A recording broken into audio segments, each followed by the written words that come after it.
Hey everybody, MovieFanZ here. So the movie I'm going to be reviewing for you is the 2022 Hollywood movie Babylon.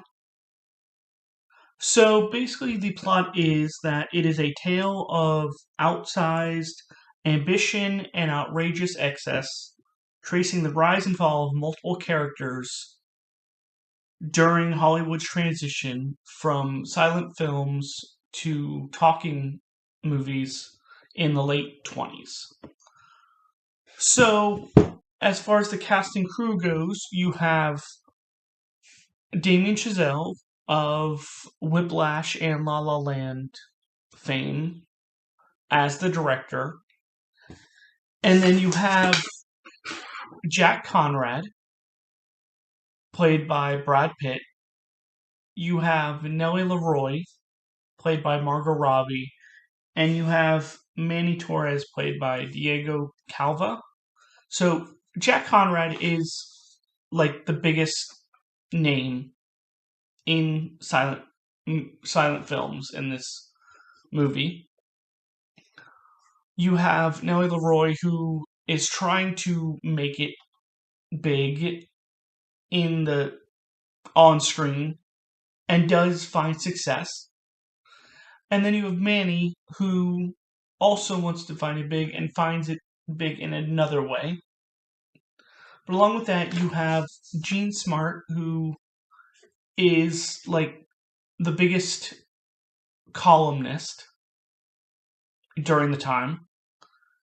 You have, and then you also have characters played by Flea, the musician of the Red Hot Chili Peppers, who has been in other movies, and Samara Weaving also plays a character connected to Margot Robbie's character. But let's get into this movie. So, this movie was always on my radar, but not as high until it was recommended to me by a friend, and it was leaving Netflix. So I decided to give it a chance, and I was thoroughly entertained by this movie. Now, it's a little interesting with this movie, though, because it's a long movie over 3 hours, and the first 2 hours I was thoroughly entertained.